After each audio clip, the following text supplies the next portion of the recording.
புத்தகம் 4 பிறப்பு மற்றும் தேடலின் புத்தகம்.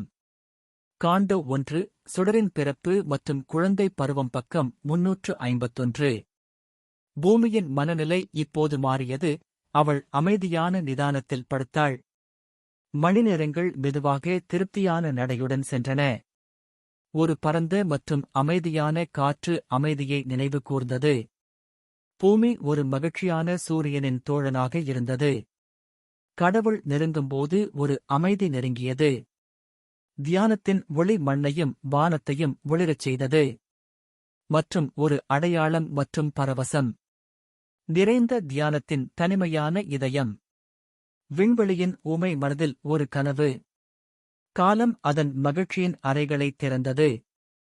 ஒரு மேன்மை நுழைந்தது மற்றும் ஒரு நம்பிக்கை. ஒரு உள்ளான சுயம் ஒரு வானத்தை விட உயரமாக பார்த்தது. ஒரு உள்ளான சிந்தனை ஒரு மறைக்கப்பட்ட சுடரை ஏற்றியது. மற்றும் உள்பார்வை ஒரு காணப்படாத சூரியனை வணங்கியது.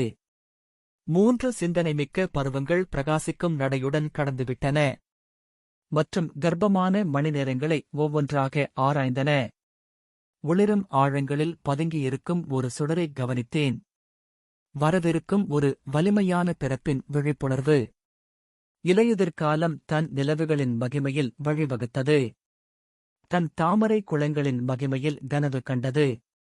குளிர்காலமும் பனிக்காலமும் தங்கள் அமைதியான, குளிர்ந்த கைகளை இயற்கையின் மார்பில் வைத்து, இன்னும் அரை தூக்கத்தில், தளர்வான மற்றும் மென்மையான நிம்மதியின் சாயல்களால் ஆழமடைந்தன.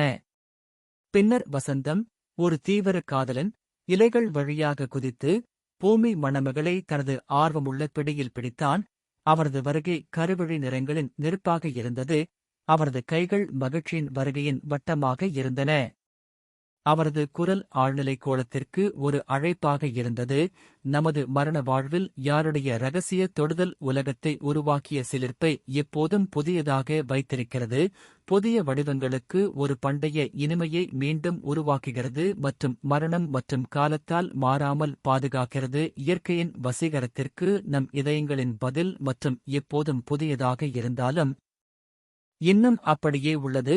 பழைய மகிழ்ச்சிக்கு எப்போதும் விழிக்கும் துடிப்பு. புத்தகம் 4 பிறப்பு மற்றும் தேடலின் புத்தகம். காண்டோ 1 சுடரின் பிறப்பு மற்றும் குழந்தை பருவம் பக்கம் 352.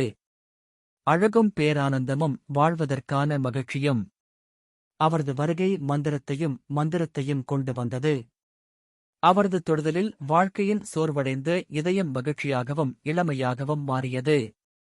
அவர் மகிழ்ச்சியை அவள் மார்பில் விருப்பமுள்ள கைதியாக மாற்றினார்.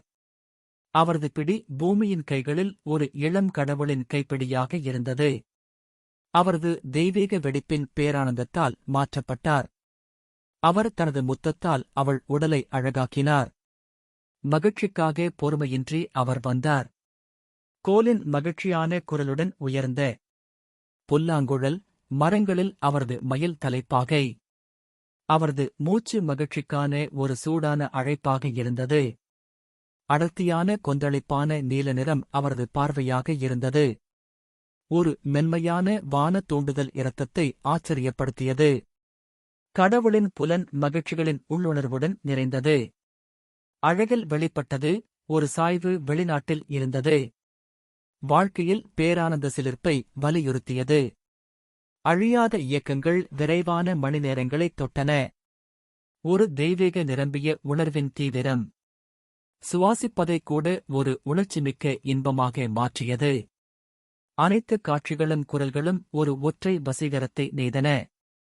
மந்திரித்த பூகோளத்தின் வாழ்க்கை இனிமை, ஒளி மற்றும் பாடல் ஆகியவற்றின் புயலாக மாறியது. வண்ணம் மற்றும் பரவசத்தின் மகிழ்ச்சி. கதிர்களின் பாடல், அழகைகளின் ஒரு பாடல். பாடகர் குழு மதகுரு இசையின் ஒரு திரிபு பாடியது. மற்றும் மரங்களின் அசையும் தூபக் கலசத்தில் ஊதப்பட்டது. வாசனை திரவியத்தின் தியாகம் மணிநேரங்களை நிரப்பியது. அசோகாஸ் சுடரின் கருஞ்சிவப்பு புள்ளிகளில் எரிந்தது. கரைப்படாத ஆசையின் சுவாசம் போல தூய்மையானது. வெள்ளை மல்லிகைகள் கவர்ச்சியான காற்றை வேட்டையாடின. வெளிர் மாம்பழ மலர்கள் காதல் வெறி கொண்ட நிலக்கரியின் திரவக் குரலை ஊட்டின. மற்றும் தேன் மொட்டுகளின் நடுவில் நறுமணத்தில் முணுமுணுத்த பழுப்பு நிற தேனீ. சூரிய ஒளி ஒரு சிறந்த கடவுளின் தங்கப் புன்னகையாக இருந்தது. அனைத்து இயற்கையும் அழகின் விழாவில் இருந்தது.